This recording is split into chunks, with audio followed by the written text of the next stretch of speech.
میرے پاکستانیوں، اس وقت میرے گھر کے ارد گرد جو انٹرنیٹ ہے وہ کاٹ دیا گیا ہے۔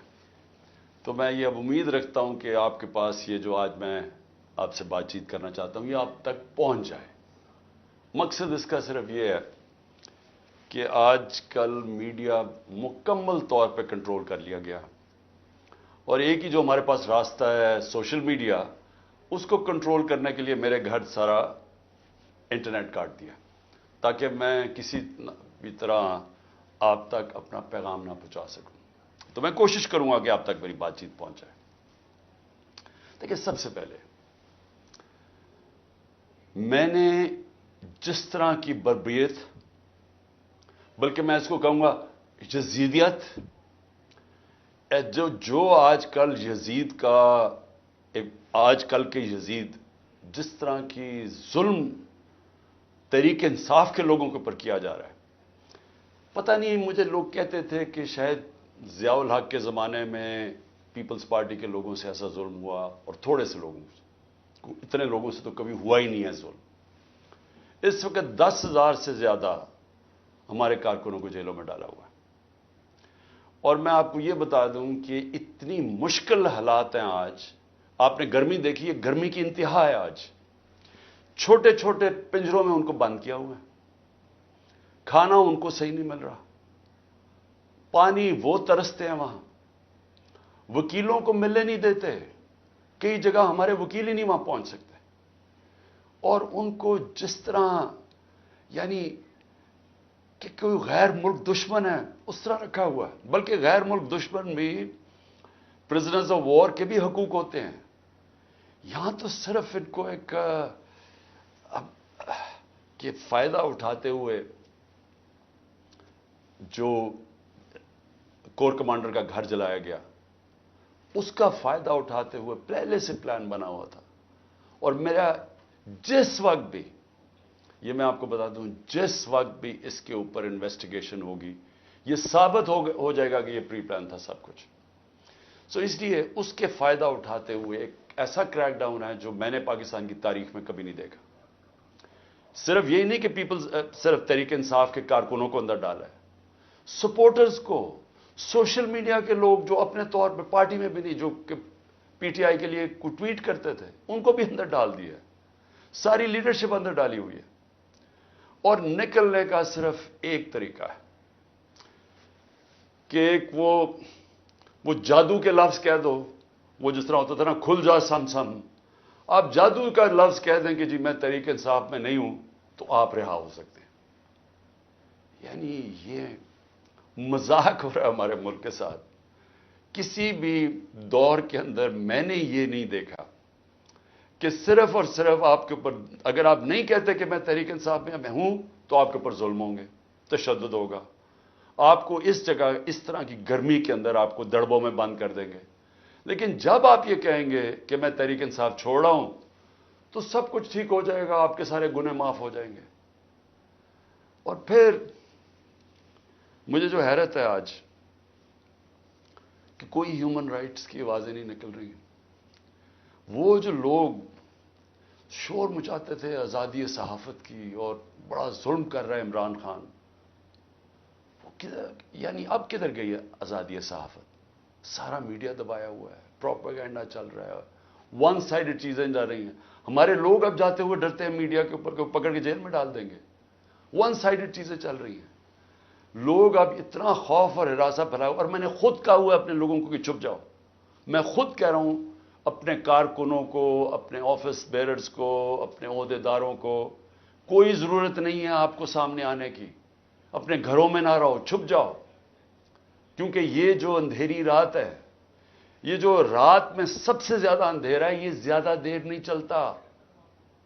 اور اللہ قرآن میں کہتا ہے کہ اس کو جو سب سے زیادہ چیز پسند ہے، مشکل وقت میں صبر کرنا۔ صبر کریں۔ مجھے پوری طرح احساس ہے کہ آپ کے اوپر کیا گزر رہی ہے، لیکن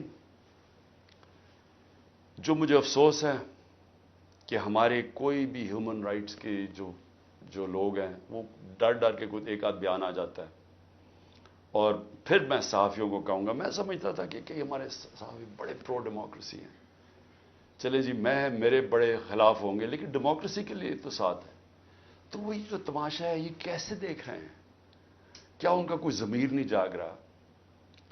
کیا جب انہوں نے شیرین مزاری سے جو ہوا اور جو اس نے پھر آخر میں جا کے پارٹی چھوڑی، کیا ان کو کوئی دل میں آواز نہیں کوئی آئی کہ یہ اس سے بڑا ظلم کیا ہو سکتا ہے ایک معاشرے پہ؟ کوئی آپ کو یہ لگا نہیں؟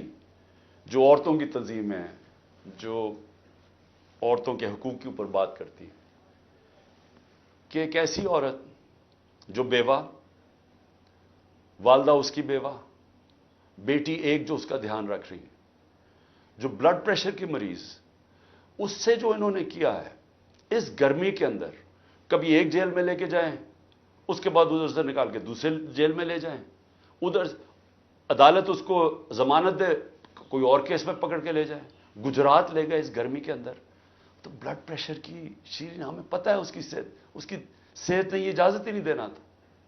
میں نے تو شکر کیا کہ اس نے اس ظلم سے اپنے آپ کو بچانے کے لیے اس نے پارٹی سے ریزائن کیا. لیکن کس کو نقصان ہوا؟ پاکستان کی پالیٹکس کو نقصان ہوا. شیرین ہماری ٹاپ پارلیمنٹیرین تھی. میری کیبنٹ کے اندر وہ منسٹر تھی جو جس طرح وہ پڑھ لکھ کے ایک ایک ایشو کے اوپر آتی تھی، کوئی اور کیبنٹ منسٹر، ایک ہماری ڈاکٹر ثانیہ تھی، کہ اتنی محنت کر کے کبھی کیبنٹ میٹنگ میں نہیں آئی جو شیرین آتی تھی. اس کے علاوہ سارے اس کے دشمن بھی جانتے ہیں کہ وہ ایک محب وطن پاکستانی، وہ کبھی بھی اینٹی پاکستان کا نہیں سوچ سکتی تھی. شیرین مظہری جان دے دے لیکن وہ ایک پاکستان کے ہر کاز کے لیے کھڑی ہوتی تھی. جو لوگ اس کو الٹرا نیشنلسٹ کہتے تھے، کئی دفعہ وہ کئی ناراض ہو جاتے تھے کہ وہ بڑی سخت باتیں کرتی تھی، لیکن وہ نظریاتی عورت تھی. تو اس سے نقصان تحریک انصاف کو تو چلے ہوا، لیکن پاکستان کی سیاست کو اور جمہوریت کو نقصان پہنچا. اور عورتوں کو، بڑی کم عورتوں کے اندر اس طرح کی صلاحیت ہے پاکستانی پالیٹکس میں جو شیرین میں تھی. لیکن اس کے علاوہ مجھے آج پیغام آیا ہے کہ جی میں اب اور برداشت نہیں کر سکتا. انہوں نے میرے گھر پہ لوگ بھیجے، گھر کے اندر گھس گئے لوگ، انہوں نے آ کے رات کو بیوی، میرا 13 سال کا بچہ وہاں اندر گھس گئے، میری بزنسز کے اوپر، میرے رشتہ داروں کے اوپر پریشر ڈال دیا. لیکن کہتا آخر میں انہوں نے کہا میں تمہارے 13 سال کے بیٹے کو اٹھا کے لے جائے گا. تو میں جی اور پریشر برداشت نہیں کر سکتا، وہ بھی چھوڑ گیا. تو یہ اس وقت کا حالات ہے کہ کسی نہ کسی طرح پی ٹی آئی کو چھوڑیں گے، سب کچھ گناہ معاف ہو جائیں گے. میں اس وقت مجھے حیرت ہو رہی ہے، اور مجھے کئی لوگوں کے اوپر خود پتا ہے کہ ان کے اوپر کتنا پریشر تھا، کیونکہ مجھے بتاتے رہے کہ یہ کر رہے ہیں، اب یہ وہ کر رہے ہیں، اب میری بزنس بند کر دی ہے. اوکاڑا کے اندر اس کے کسی کا گھر بن رہا تھا وہ گرا دیا، بلڈوز کر دیا. کسی کی دکانیں تھی وہ گرا دی جا کے. تو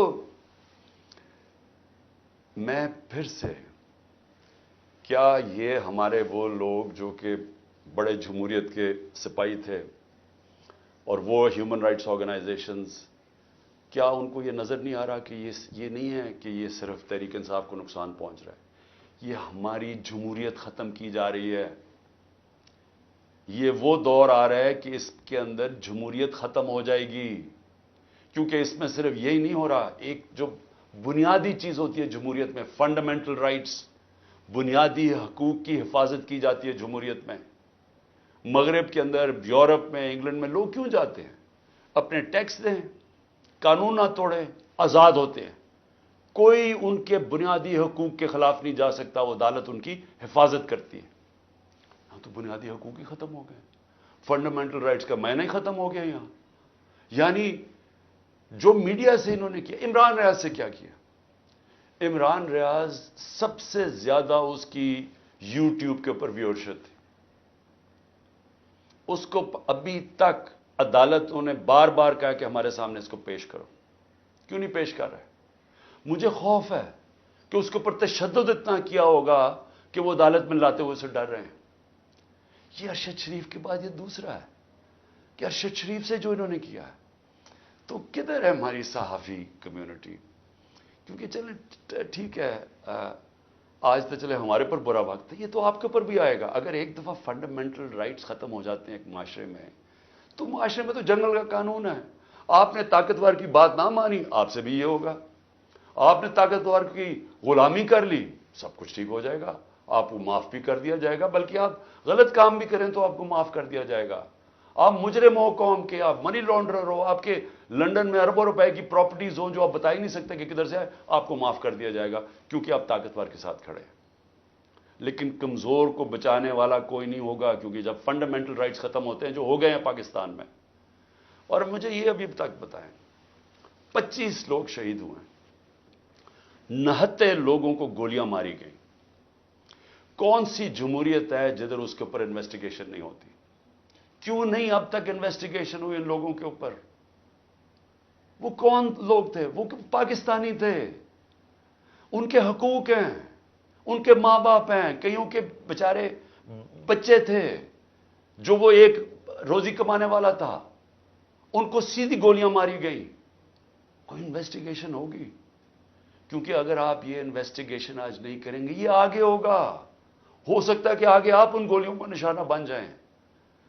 کیونکہ جب آپ یہ ہونے دیں گے ایک معاشرے کے اندر کہ پرامن احتجاج کے اوپر گولیاں چلا دیں اور بہانہ ماریں وہ کور کمانڈر کے گھر کا، اور اس سے سارا کچھ ہی اجازت مل جائے، لائسنس ٹو کل مل جائے، جو مرضی آپ کریں، تو یہ آپ کی بھی باری آ جائے گی۔ اس لیے آج ہمیں فوری طور پہ انویسٹیگیشن کرنی چاہیے ان لوگوں کی، جو صرف یہی نہیں کہ جو 25 لوگ شہید ہوئے ہیں سیدھی گولیوں سے، وہ لوگ جو کہ ہاسپٹل میں پڑے ہوئے ہیں، 2 کی مجھے پتا چلا ہے، کیونکہ ہمیں پتہ ہی نہیں اب چلتا کچھ، کیونکہ سارے کارکن تو یا چھپ گئے ہیں یا جیلوں میں ڈال دیے ہیں، تو آہستہ آہستہ خبریں آتی ہیں کہ 2 کارکنوں کی ٹانگیں کٹ گئی ہیں، کیونکہ گولیاں ماری ان کی ٹانگوں کے اوپر، ان کی ٹانگیں کٹ گئی ہیں، تو ان کی زندگیاں گئی۔ تو کون پوچھے گا ان کو؟ اور یا پھر آپ یہ فیصلہ کریں گے کہ اس ملک کے اندر پرامن احتجاج کی اب سے اجازت نہیں ہے، آپ یہ کہہ دیں گے کہ آپ نے جو مائٹ از رائٹ، جو جنگل کا قانون ہے، جو طاقتور فیصلہ کرے گا آپ کو اس کے سامنے سجدے کرنے پڑیں گے، یعنی طاقت کی غلامی قبول کرنے کے لیے جو تیار ہے پھر وہی بچے گا اس ملک میں۔ اور میں آج یہ ضرور کہنا چاہتا ہوں کہ یہ جو سب کچھ ہو رہا ہے اس کے پیچھے کیا ہے؟ یہ کیوں ہو رہا ہے سب کچھ؟ یا تو چلیں یہ سب کچھ ہو رہا ہو اور پاکستان کو اس سے کوئی فائدہ ہو رہا ہو، یا اس سے کوئی ملک چینج آ جائے، یا اس سے ایک دم یہ ہو، یہ جو ہمارے لوگوں کو چینج کر رہے ہیں، وہ پالیٹکس چھوڑ رہے ہیں، پی ٹی آئی کے لوگ جو میں پالیٹکس چھوڑ رہا ہوں، وہ پریشر کے اندر سارے ہاتھ کھڑے کر رہے ہیں، تو کیا اس سے یہ ہوگا کہ پارٹی ختم ہو جائے گی؟ جو بھی یہ سوچ رہا ہے، جس کی بھی یہ سوچ ہے، خدا کے واسطے اپنا ذہن کو، اپنا ہیڈ ایگزامن کرواؤ، سوچو اس کے اوپر کہ آپ کیا کر رہے ہیں۔ کبھی آئیڈیا بھی مارا جاتا ہے یہ ظلم سے، یعنی کبھی ایک نظریہ بھی اس طرح ختم ہوتا ہے۔ یہ جانوروں اور انسانوں میں فرق ہے۔ بھیڑ بکریوں کو آپ ڈنڈے ماریں وہ سارا اس طرف لگ جائیں گے جدھر آپ چلائیں گے، لیکن یہ انسان ہے۔ اور جب انسانوں کے اندر ایک آئیڈیا آ جاتا ہے آزادی کا، وہ آپ ختم کر ہی نہیں سکتے۔ آپ جتنا مرضی ظلم و تشدد کریں، یہ آئیڈیا ختم نہیں ہونے لگا۔ اگر یہ آئیڈیا ختم ہونا ہوتا تو مقبوضہ کشمیر میں آج وہ ہاتھ کھڑا کر کے اور آرام سے چپ کر کے قبول کر لیتے ہندوستان کی غلامی۔ 1,00,000 سے اوپر کشمیری شہید ہو چکا ہے۔ کشمیریوں کے اوپر جو ہم آج ہمارے پہ ظلم ہو رہا ہے، یہ کشمیری 30 سال سے ہو رہا ہے ان کے اوپر۔ ان کے بھی گھروں میں گھس جاتی ہے رات کو پولیس، لوگ اٹھا کے لے جاتے ہیں، نوجوانوں کو اٹھا کے لے جاتے ہیں، جیلوں میں ڈال دیتے ہیں، ان کو بھی کوئی پوچھنے والا نہیں ہے، ان کے بھی کوئی فنڈامنٹل رائٹس نہیں ہیں، ان کے سارے لیڈروں کو بند کر دیا ہے، وہاں بھی میڈیا کے اوپر کنٹرول کیا ہوا ہے۔ لیکن جس وقت موقع ملے گا کشمیریوں کو اپنی آواز سنانے کا، ایک آواز سے سارا کشمیری کہے گا آزادی، ایک آواز سے کہیں گے آزادی۔ انہوں نے جتنی بربریت کی ہے ہندوستان نے وہاں، اس کا کیا ہوا ہے؟ اس کا نتیجہ یہ ہوا ہے کہ جو پرو انڈین پولیٹیشین تھے وہی ختم ہو گئے ہیں. اب جو انڈیا کی بات کرتا ہے اس کو کوئی ووٹ ہی دینے کے لیے نہیں تیار. تو بجائے وہ ان کو یعنی کامیاب ہونے کے انہوں نے اور ہی کشمیری لوگوں کو آزادی کی طرف دھکیل دیا. یہی ہو رہا ہے پاکستان میں. آپ جتنا مرضی کریں گے, کبھی کوئی پارٹی جس کا جب ووٹ بینک بن جاتا ہے, جو آج ماشاءاللہ تحریک انصاف کا بن گیا ہے, ان حربوں سے اس کو آپ ختم نہیں کر سکتے. یہ بڑھتی جائے گی یہ پارٹی. لوگوں کے اندر غصہ ہے, یہ جو دیکھ رہے ہیں تماشا. کیا لوگ بیوقوف ہیں؟ ان کو نظر نہیں آ رہا کیا ہو رہا ہے؟ آپ بشک میڈیا کے اوپر جو مرضی کنٹرول کر لیں. لوگ, جب مجھے ابھی بھی یاد ہے جب ذوالفقار علی بھٹو کے ایوب خان کے دور میں جب اس کے اوپر سینسرشپ تھی, تو ہم اس کا ایک ایک فقرہ ڈھونڈا کرتے تھے. 2 لائنیں بھی ہوتی تھی. وہ اس وقت پاکستان ٹائمز یا وہ نوائے وقت ہوتا تھا یا جنگ ہوتا, ایک ایک فقرہ ڈھونڈتے تھے اس کا کہ وہ کیا کہا اس نے. اور اب سوشل میڈیا کا زمانہ ہے, تو اب آپ کیسے بند کریں گے؟ لوگوں کو تو انفارمیشن اب مل رہی ہے. لوگوں کو تو یہ پتا چل گیا کہ یہ سارا سٹیج مینج تھا, یہ پوری کانسپریسی کی ہوئی تھی, پری پلان بنا ہوا تھا. اب اس کے اندر کئی رائے ہیں کہ آئی بی نے کیا یا ایم آئی نے کیا. اس کے اندر تو سوشل میڈیا پہ اب چل رہی ہیں چیزیں, لیکن یہ پتا ہے کہ یہ پری پلان تھا کہ انہوں نے اس کا پورا فائدہ اٹھانا تھا تحریک انصاف کو ختم کرنے کے لیے. میرا صرف ایک پوائنٹ ہے کہ جو نظریے کو ظلم اور یزیدیت سے ختم کرنے کی کوشش کر رہے ہیں, ان کو ہیومن نیچر کا بھی نہیں پتا, ان کو انسانی تاریخ کا نہیں پتا, ان کو انسانی موومنٹس کا نہیں پتا. انہوں نے جب ایران کے اندر انقلاب آیا تھا, وہاں بھی بڑی بربریت ہوئی تھی. انہوں نے بڑا ظلم کیا تھا ان لوگوں کے اوپر, لیکن نہیں روک سکے تھے. اس کو کوئی روک نہیں سکتا. میری یہ بات مان لیں, اس وقت یہ سارے لوگوں کو آپ پکڑتے جائیں, ہمارے سارے پارٹی کے, اور میں ویسے آج سلام کرتا ہوں ان لوگوں کو کہ اتنے پریشر کے باوجود ہماری لیڈرشپ کھڑی ہے. آج کہتی نہیں ہم تحریک انصاف میں, میں ان کو خاص طور پہ سلام کرتا ہوں, کیونکہ مجھے پتا ہے ان کے اوپر کیا گزر رہی ہے. لیکن فرض مال سارے بھی چھوڑ دیتے ہیں تحریک انصاف کو. میں آج آپ کو کہہ رہا ہوں, جس کو میں پی ٹی آئی کا ٹکٹ دوں گا وہ انشاءاللہ جیتے گا. اور وہ اس لیے جیتے گا کہ لوگ وہ فیصلہ کر بیٹھے ہیں. مجھے یہ بتائیں, کبھی ہوا ہے پاکستان کی تاریخ میں کہ پی ڈی ایم پارٹیز کے ساتھ اس وقت اسٹیبلشمنٹ جڑی ہوئی ہے, ان کے ساتھ الیکشن کمیشن جڑی ہوئی ہے, ان کے ساتھ آئی بی اور ایف آئی اے اور ساری ایجنسیز جڑی ہوئی ہیں, ان کے ساتھ سارا جو گورنمنٹ کا یہ جو کیئر ٹیکر گورنمنٹس ہیں, یہ پوری طرح کبھی ہوا ہی نہیں ہے. Care taker government funds in کو دے رہی ہیں, سب کچھ ان کی مدد کر رہی ہیں, پھر کیوں الیکشن سے بھاگ رہے ہیں؟ یعنی جب کبھی سنا پاکستان کی تاریخ میں کہ پوری حمایت ہو اسٹیبلشمنٹ کی, اداروں کی, سب کی, الیکشن سے بھاگ رہے ہیں کیونکہ ووٹ بینک ان کا ختم ہو گیا ہے. پولیٹیکل پارٹی تب ختم ہوتی ہے جب اس کا ووٹ بینک ختم ہوتا ہے. ان کا ووٹ بینک ختم ہے. آپ اس گھوڑے کے اندر جتنی مرضی پھونک بڑھتے رہیں, اس نے گرنا ہی ہے. جب ریس میں کھڑا ہوگا یہ گر جائے گا. اور تحریک انصاف کو آپ نہیں ختم کر سکتے. لیکن جو میں تیسری بات کرنا چاہتا ہوں, لیکن مجھے اپنے ملک کے اوپر خوف آ رہا ہے. عمران خان کو باہر کرتے کرتے یہ تو ہمارا ملک تباہ کر رہے ہیں. کوئی سوچ رہا ہے کہ معیشت کس طرف جا رہی ہے؟ کوئی اب تنخواہ دار طبقے سے کسی نے پوچھا اب یہ بل آئیں گے بجلی کے, ان سے ذرا پوچھا کہ وہ کیسے بل دیں گے؟ کبھی کسی نے پوچھا ہے کہ جو 100 روپیہ تھا ہمارے دور میں جب ہم چھوڑ کے گئے ہیں, وہ صرف 50 روپے اس کی قیمت, خریدار قیمت رہ گئی ہے. تو اس مہنگائی کے اندر کسی نے پوچھا ہے کہ اس ملک کا کمزور طبقہ کیسے گزارا کر رہا ہے؟ کمزور طبقہ چھوڑے, میں تنخواہ دار طبقے کی اب بات کر رہا ہوں, جن کو اچھی خاصی تنخواہیں ملتی ہیں, وہ سوچے وہ کیسے گزارا کر رہے ہیں.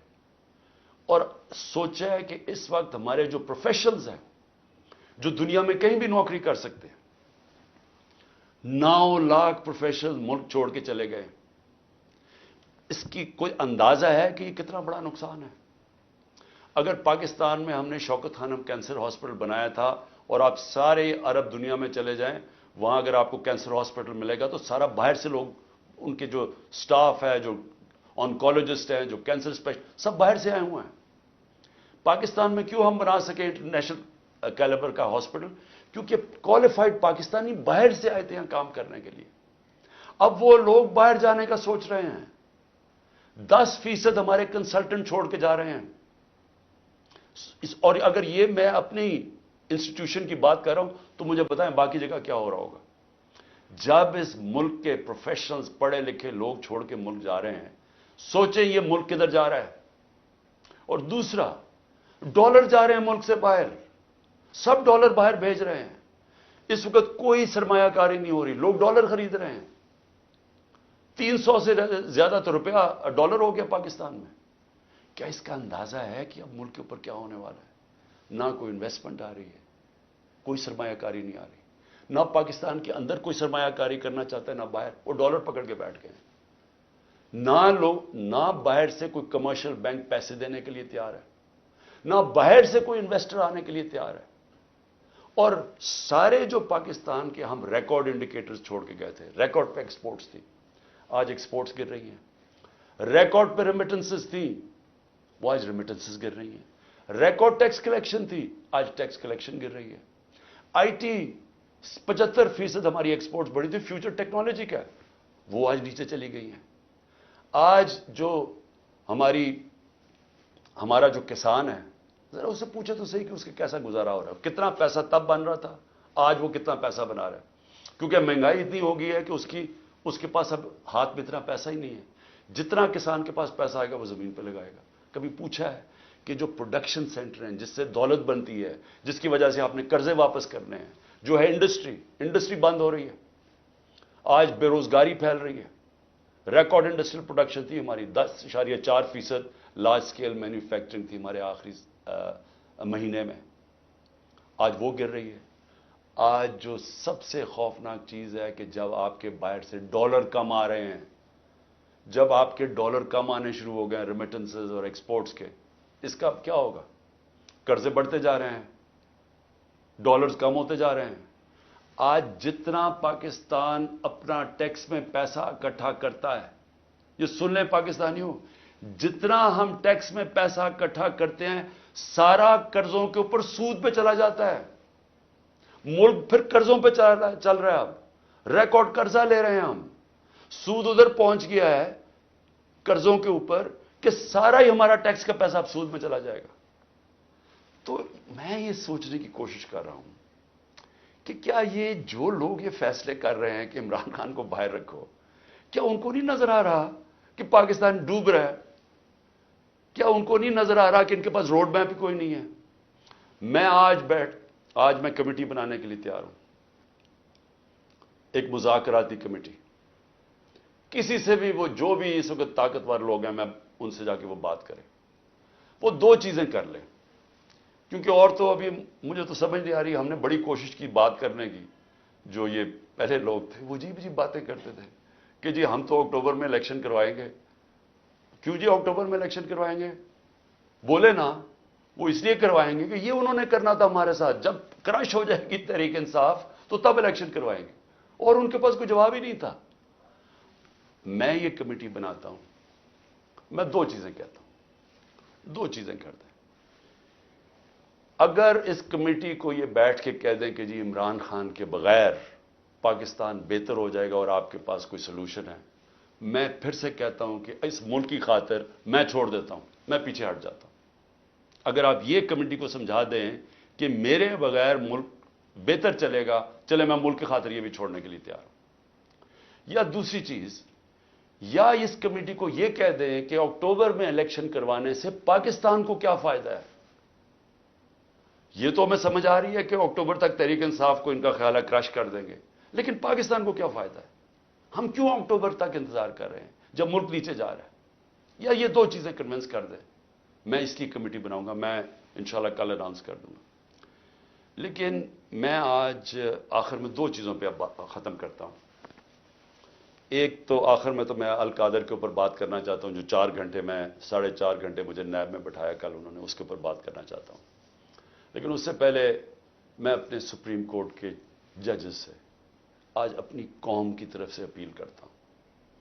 دیکھیں, آپ اس وقت ہماری آخری امید ہے.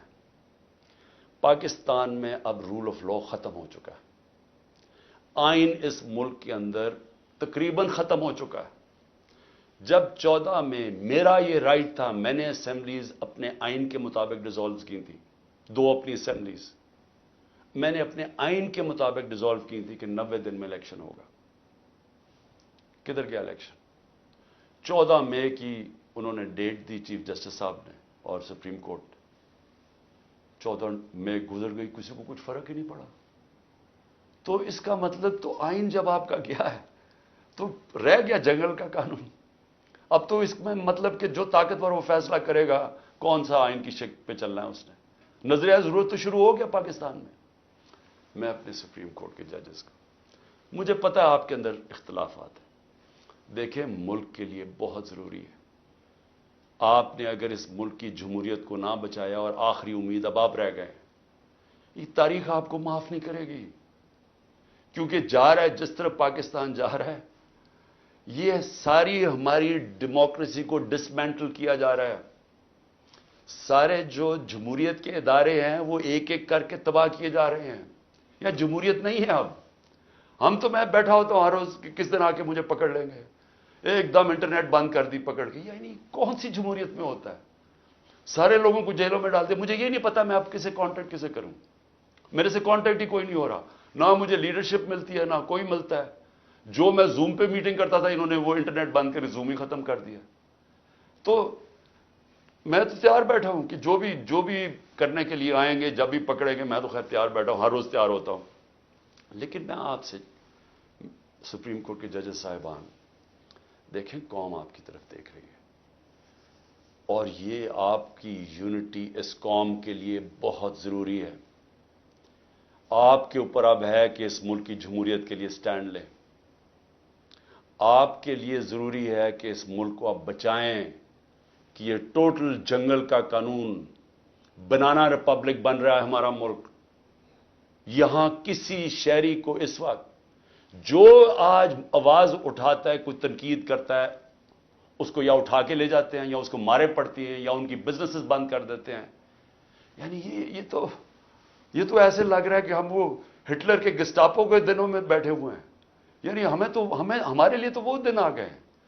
تو موزز سپریم کورٹ کے ججز صاحبان، یہ آپ کے اوپر بہت بڑی ذمہ داری ہے. اور اللہ ان لوگوں کو، جن لوگوں کو ذمہ داری دیتا ہے، ان کے اوپر امتحان بھی بڑا ڈالتا ہے. یہ آپ کے اوپر ہے ہماری جو رئیس جمہوریت ہے اس کو بچانا، کیونکہ ہمیں اور اب کوئی امید نہیں نظر آ رہی. آخر میں القادر کے اوپر دیکھیے جی، اب آپ نے ایسے سمجھنا ہے کہ یہ ساری جو ایک کیبنٹ کے اندر فیصلہ ہوا تھا 3 دسمبر 2019 میں، اب آپ نے ایسے دیکھنا کہ آپ میرے کیبنٹ ممبرز ہیں اور آپ نے کیا فیصلہ کرنا ہے. یہ میں نے اب سارا میرا جو کیس بنا ہوا ہے وہ یہ کہہ رہے ہیں کہ یہ عمران خان آپ نے فیصلہ غلط کیا. آپ نے یہ فیصلہ اس لیے کیا کہ وہ القادر ٹرسٹ جو 1 سال پہلے بننا شروع ہو گیا تھا، آپ نے فیصلہ کیا اور اس کی گراؤنڈ بریکنگ ہو گئی تھی اس سے 7 مہینے پہلے. لیکن یہ کہہ رہے ہیں کہ وہ القادر ٹرسٹ میں کیونکہ آپ کو فائنینشلی فائدہ ہوا جو کہ نہیں ہوا، اس لیے آپ نے یہ غلط فیصلہ کیا. اب یہ فیصلہ کیا تھا ذرا آپ نے سمجھنا کہ آپ میرے کیبنٹ ممبر ہیں. کیبنٹ کے سامنے یہ چیز رکھی گئی کہ جی ہمارے ایک ملک ریاض کے اور این سی اے ہوتا ہے نیشنل کرائمز، ان کی نیشنل کرائم ہوتی ہے ایجنسی. وہ این سی اے نے ملک ریاض کے پیسے فریز کر دیے 190 ملین پاؤنڈ انگلینڈ کے اندر. اور ورڈ یہ سنیں، انہوں نے کہا یہ سسپیشس ٹرانزیکشن ہے. انہوں نے منی لانڈرنگ نہیں کہا. انہوں نے کہا کہ ہمیں شک ہے کہ یہ پیسہ یہ وائٹ پیسہ نہیں ہے، بلیک کا پیسہ. انہوں نے پیسے فریز کر دیے. ملک ریاض اور این سی اے کے بیچ میں ایک اگریمنٹ ہو جاتی ہے، ان کے وکیل اگریمنٹ کر لیتے ہیں. اس اگریمنٹ کے تحت یہ فیصلہ ہوتا ہے، ملک ریاض کہتا ہے کہ یہ جو 190 ملین پاؤنڈ ہے، یہ میں پاکستان میں جو میں نے سپریم کورٹ کو وعدہ کیا تھا، جو میرے اوپر جرمانہ لگا تھا، میں یہ اس اکاؤنٹ میں ڈالنا چاہتا ہوں سپریم کورٹ کے. ہماری کیبنٹ کے سامنے اب یہ آتا ہے کہ آپ کے پاس 2 چوائسز ہیں. اگر آپ اس کو، یہ اگریمنٹ کو کانفیڈینشل رکھیں گے یعنی آپ کیبنٹ کے اندر کھولیں گے نہیں، کیونکہ انہوں کا یہ تھا کہ جب کیبنٹ میں اگریمنٹ کھلے گی تو وہ پبلک ہو جائے گی، کیونکہ کیبنٹ کے منٹس پبلک ہو جاتے ہیں۔ تو انہوں نے کہا کیونکہ وہ پبلک ہو جائے گی اس لیے ہم اس کو کانفیڈینشیل رکھتے ہیں، لیکن اگر عدالت کھولنا چاہے تو وہ کھول سکتی ہے، یا کوئی ایجنسی نیب کوئی کھولنا چاہے کھول سکتی ہے۔ یہ تھی اگریمنٹ۔ لیکن اگر آپ یہ نہیں مانتے، اب یہ ذرا غور سے سنیں، اگر آپ اس کو کانفیڈینشیل نہیں رکھتے تو آپ کو پاکستان کی گورنمنٹ کو برطانیہ کے اندر جا کے کیس کرنا پڑے گا کہ یہ جو 190 ملین پاؤنڈ ہے یہ پاکستان سے منی لانڈرنگ ہو کے گیا ہے، اور آپ کو ثابت کرنا پڑے گا کہ یہ پاکستان سے منی لانڈرنگ ہوئی ہے۔ اب سمجھ گئے؟ اب اگر آپ یہ کیس ہار گئے تو یہ پیسہ انگلینڈ میں ہی رہ جائے گا، یہ آپ کا 190 ملین پاؤنڈ چلا جائے گا، یہ انگلینڈ میں رہ جائے گا۔ تو اگر آپ کو وہ کیس جیت جاتے ہیں تو پھر وہ پاکستان میں آئے گا، اور وہ دوسری مد میں آئے گا، وہ آئے گا اس مد کے اندر کہ یہ جو سپریم کورٹ کی جو اکاؤنٹ ہے اس میں نہیں جائے گا، گورنمنٹ آف پاکستان کو آ جائے گا منی لانڈرنگ کا۔ اب کیبنٹ کے اندر ڈسکشن کیا ہوتی ہے؟ ہمیں بتایا جاتا ہے کہ $100 ملین پاکستان لٹیگیشن میں، یعنی ہم وکیلوں کو دے بیٹھے ہیں اور پیسہ ڈوب چکا ہے $100 ملین، اور کچھ نہیں ہمیں ملا واپس۔ ہمیں لیگل ایکشن سے آج تک ایک آنا نہیں ملا، اور انہوں نے کہا یہ 5-6 سال لٹیگیشن چلے گی، اور کوئی گارنٹی نہیں ہے کہ آپ ثابت کر سکیں گے کہ جی منی لانڈرنگ کا پیسہ ہے آپ یہ، اور اگر آپ نے ثابت نہ کیا تو یہ پیسہ انگلینڈ چلا گیا۔ اب یہ تھا کیبنٹ نے کیا فیصلہ کیا، آپ کیا فیصلہ کریں گے کہ کیا مجھے 190 ملین پاؤنڈ مل رہا ہے وہ پاکستان آ جائے اسی وقت؟ ہمیں بڑی ڈالرز کی ضرورت تھی، ہمیں ہمیشہ ہوتی ہے، آج بھی ہمیں ڈالرز کی ضرورت ہے، اور کبھی اتنا پیسہ پاکستان نہیں آیا۔ کیا ہم اس پیسے کو فوری طور پہ لے آئیں اور اسٹیٹمنٹ میں کر دیں، یا پھر ہم قانونی کارروائی میں پڑیں جو کہ 5-6 سال چلے گی اور پتہ نہیں پیسہ آئے گا نہیں؟ مجھے ایک آدمی بتا دیں کہ جو اس سے اختلاف کرے گا کہ وہ پیسہ پاکستان لے آؤ۔ میں پوچھنا چاہتا ہوں کہ کون سا احمق ہوگا جو پتا ہوگا کہ آپ نے کیس بھی نہیں، یعنی کون سا یہ جوا کھیلے گا اور 5-6 سال انتظار کرو اور ہو سکتا ہے پیسہ ہی نہ آئے؟ تو ساری کیبنٹ نے فیصلہ کیا کہ جناب ٹھیک ہے، کانفیڈینشیل اگریمنٹ ہم مان لیتے ہیں، پیسہ پاکستان آ جاؤ۔ پیسہ پاکستان آ گیا، اسٹیٹ بینک کے اندر ڈپازٹ ہو گیا، سپریم کورٹ کے اندر وہ پیسہ ڈپازٹ ہو گیا 190 ملین پاؤنڈ۔ اب اگلی بات، اب نیب مجھے کہہ رہی ہے کہ آپ نے یہ اس لیے بدنیتی سے کیا کیونکہ آپ نے ملک ریاض نے آپ کے لیے القادر ٹرسٹ جو ہے وہ اس نے جو سارا اس کا سپانسر وہ تھا، تو آپ نے اس کو فائدہ پہنچانے کے لیے کر دیا۔ بھئی سوال بڑا سمپل ہے، آج آپ کے پاس 190 ملین پاؤنڈ پڑا ہوا ہے سپریم کورٹ میں، نیب آج کہے کہ یہ غلط مات میں پیسہ آ گیا ہے، آپ جا کے انگلینڈ کے اندر کیس کریں اور ثابت کر دیں کہ منی لانڈرنگ کا پیسہ ہے اور وہ ادھر سے ادھر چلا جائے گا۔ یعنی آپ کو کون روک رہا ہے اس چیز میں؟ کیونکہ آپ نے صرف ثابت کرنا ہے کہ منی لانڈرنگ کا پیسہ، جا کے کیس کر کے کر دیں، پیسہ تو پاکستان آ گیا، تو کون چیز کیا آپ کو روک رہی ہے؟ اگر آپ یہ سمجھتے ہیں کہ غلط مد میں چلا گیا تو آپ کے پاس تو اپرچونٹی ہے، نیب تو کیس کر سکتا ہے، کیوں نہیں کیا ابھی تک کیس؟ صرف مجھے ذلیل کرنے کے لیے، اور یہ کہہ رہے ہیں کہ مجھے ذاتی طور پہ فائدہ ہوا۔ اب القادر کیا ہے؟ میں نے یہ فیصلہ کیا تھا کہ جب بھی مجھے اللہ نے موقع دیا، دو چیزیں میں نے کی۔ رحمت للعالمین اتھارٹی سیٹ اپ کی کہ میں اپنے بچوں کو سیرت نبی اسکولوں سے شروع کریں، ریسرچ کروائیں، ہمارا کیریکٹر بلڈنگ شروع ہو، ہماری اخلاقیات بالکل ختم ہو چکی ہے، اس کو ہم اٹھائیں اپنے نبی کی سیرت کے ذریعے۔ اور دوسرا میں نے یہ یونیورسٹی رحمت اللہ عالمین اتھارٹی، اور یہ دوسرا یونیورسٹی کا سوچا، القادر یونیورسٹی، جس میں ہم نے کوشش یہ کی کہ سیرت نبی کے اوپر ہم ریسرچ کریں، انٹرنیشنل اسکالرز کو میں نے انگیج کیا، اور پھر ٹیکنالوجی بھی پڑھائی جائے بچوں کو۔ یہ اس کا مطلب تھا کہ ماڈرن ٹیکنالوجیز بھی پڑھائیں، آرٹیفیشل انٹیلیجنس ایسی، اور ساتھ ساتھ اپنی لیڈرشپ ڈیولپ کریں سیرت نبی کے اوپر، ان کے کیریکٹر کے اوپر، اور لوگوں کو تیار کریں۔ میری جو بیوی بشرا بیگم، ان کے اوپر وارنٹ نکال دیے گئے، کس چیز کے؟ کہ وہ ایک ٹرسٹی ہیں، ان کو میں نے ٹرسٹی رکھا۔ کیوں ٹرسٹی رکھا؟ کیونکہ سیرت نبی میں ان کو انٹرسٹ ہے، انہوں نے بڑی پڑھا ہوا ہے اس چیز کے اوپر، انہوں نے پڑھا، یعنی وہ ان کا شوق ہے کہ یہ سیرت نبی پھیلائی جائے، تو اس کو ٹرسٹی رکھ دیا۔ ٹرسٹی کو لکھا ہوا ڈیڈ میں نہ ایک آنا مل سکتا ہے، نہ ان کی تنخواہ ہے، نہ کوئی پیسہ مل سکتا ہے، نہ ان کا پراپرٹی میں کچھ ہے، ان کا کوئی تعلق نہیں ہوتا۔ ٹرسٹی کا صرف کام ہوتا ہے کہ جس وجہ سے ٹرسٹ بنا تھا، مثلا شوکت خانم ہے، تو شوکت خانم اگر غریبوں کا 75% مفت علاج ہونا تھا کینسر کا، تو یہ نہ ہو کہ وہ 50% کر دیں، یعنی اس لیے ہوتا ہے ٹرسٹ۔ جو پالیسیز ہوتی ہیں وہ، باقی پروفیشنل چلایا جاتا ہے، چاہے وہ القادر ہو، چاہے نمل یونیورسٹی، چاہے شوکت خانم ہو۔ نہ مجھے 1 روپے کا فائدہ آج تک شوکت خانم سے ہوا، نہ نمل یونیورسٹی سے ہوا، اور نہ القادر سے ہوا، کیونکہ القادر ایک پروفیشنل اب وہ چل رہا ہے، وہاں سارے بچوں کو مفت تعلیم مل رہی ہے، جو بھی القادر میں پڑھ رہے ہیں سب کو مفت مل رہی ہے، اور ان کو جس طرح میں نے آپ کو کہا کہ اس کا مقصد کیا، یہ کہہ رہے ہیں نیب کہ مجھے ذاتی طور پہ فائدہ ہوا، کدھر؟ اچھا، کیونکہ پیسے کا تو کوئی بتا نہیں سکتے، مجھے کیا پیسے کا فائدہ ہوا؟ تو کہہ رہے نہیں سیاسی طور پہ آپ کو فائدہ ہوا، کہ جس طرح القادر سے میری سیاست جم گئی۔ یہ ہے کیس۔ میں صرف آپ کو یہ بتانا چاہتا تھا کہ اتنا پروپیگنڈا ہو رہا ہے، لوگوں کو بتا، 4.5 گھنٹے مجھے نیب میں بٹھایا، اور بار بار یہی پوچھتے رہے کہ جی دیکھیں آپ کو تو اس سے بڑا فائدہ ہوا ہے۔ اور ملک ریاض کو آپ نے کیوں کیا؟ بھئی ملک ریاض کو اس لیے کیا کہ پاکستان کے سب سے بڑا بلڈر ہے وہ ہے ملک ریاض، اور ملک ریاض میرا کیا انٹرسٹ تھا، وہ اس کے پاس جو موبلائزنگ اکوپمنٹ ہے وہ سب سے تیزی سے کام کرتا ہے، یعنی وہ اگر آپ اسے کہے کوئی اتنی تیز کام نہیں کرتا جتنا ملک ریاض کی کنسٹرکشن کرتی ہے۔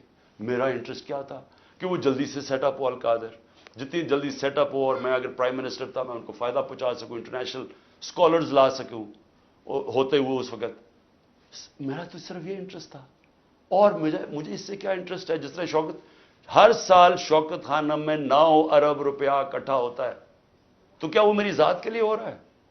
اس لیے میں چاہتا تھا کہ میں آپ کو کلیئر کر دوں کہ جس طرح کی کوششیں کی جا رہی ہیں، اور مجھے جو انہوں نے پکڑا تھا نیب میں وہ اتنی بدنیتی تھی کہ انہوں نے 28 کو ایک دم میری جو انکوائری کو انویسٹیگیشن میں بدل دیا، مجھے انکوائری رپورٹ ہی نہیں دکھائی، اور 28 کو انکوائری سے انویسٹیگیشن کرتے ہیں، 1 تاریخ کو میرا وارنٹ نکال دیتے ہیں، اور مجھے پتہ ہی نہیں ہے کہ قانون کہتا ہے کہ انکوائری میں میرا جواب آنا چاہیے۔ اور جس دن میں اٹھاتے ہیں مجھے وہاں سے رینجرز آ کے، مجھے جس آپ کے سامنے جو طریقہ انہوں نے اختیار کیا مجھے اٹھانے کا، اس دن میں بیل لینے کے لیے بیٹھا ہوا تھا، کیونکہ ہمیں اخباروں سے پتا چلا کہ انہوں نے انویسٹیگیشن کر دیا، کوئی انصار عباسی کا آرٹیکل ہے 30 اپریل کو، تب ہمیں پتا چلا کہ انہوں نے انویسٹیگیشن کر دیا۔ میرے وکیل نے لکھا لاہور اسلام آباد ہائی کورٹ کو، یہ کیا مذاق ہو رہا ہے؟ تو میں اس دن اسلام آباد ہائی کورٹ اس پہ جا رہا تھا عدالت میں، جب انہوں نے ادھر سے اغوا کر کے باہر لے گئے اور پکڑ کے، جب جیل میں پہنچا تو پہلے ہی دفعہ تب انہوں نے مجھے انکوائری رپورٹ دکھائی۔ تو یہ تھا سارا ڈرامہ، میں نے کہا آپ سب کو بتا دوں۔ آخر میں اپنی ساری قوم کو کہنا چاہتا ہوں کہ دیکھیں یہ جو برا وقت ہے یہ ایک اللہ کا نظام ہے، اس میں ہمیں صبر کرنا چاہیے، کوئی ہمیں اس میں دل برداشتہ نہیں ہونا چاہیے۔ قوموں کی زندگیوں میں یہ مشکل وقت آتے ہیں، اور کئی میرے لوگ بہت مشکلوں سے گزر رہے ہیں، لیکن باقی ساری قوم کو میں ایک چیز کہنا چاہتا ہوں، اپنے ذہن میں ڈال لیں کہ اس طرح کی غلامی، یہ شذیدیت، اس طرح کی غلامی کو قبول کرنے سے بہتر ہے مر جاؤ۔ اللہ نے آزادی کو کیوں اتنا بڑا رتبہ دیا؟ کیوں جو انسان اپنی آزادی کے لیے لڑتا ہے اللہ نے اور مرتا ہے تو اس کو شہید کہتا ہے، اور جو بچتا ہے اس کو غازی کہتا ہے۔ پیغمبروں کے بعد شہید کا سب سے بڑا رتبہ ہے، کیوں ہے؟ کیونکہ اللہ نے آپ کو بتایا ہے کہ انسان آزاد میں نے پیدا کیا ہے، لا الہ الا اللہ، وہ کسی انسان کی غلامی کے لیے نہیں اس نے ہمیں پیدا کیا۔ یہ جو ہمیں غلامی کروا رہے ہیں کہ پکڑ کے جناب دبا کے، گلا دبا کے، اور کہیں کہ جناب میں تحریک انصاف چھوڑ رہا ہوں، اس لیے نہیں پیدا کیا۔ اور قوم جب ظلم کے سامنے سر جھکا دیتی ہے، خوف کے بت کے سامنے جھک جاتی ہے، وہ قوم تباہ ہو جاتی ہے. اس لیے حوصلہ رکھنا ہے. آپ کا کپتان جب تک اس کے اندر خون ہے وہ کھڑا ہے, آخری گیند تک لڑنے والا کیپٹن ہے آپ کا. ہار ماننے کا سوال پیدا ہی نہیں ہوتا. جو بھی یہ کریں گے میں اس کے لیے تیار ہوں.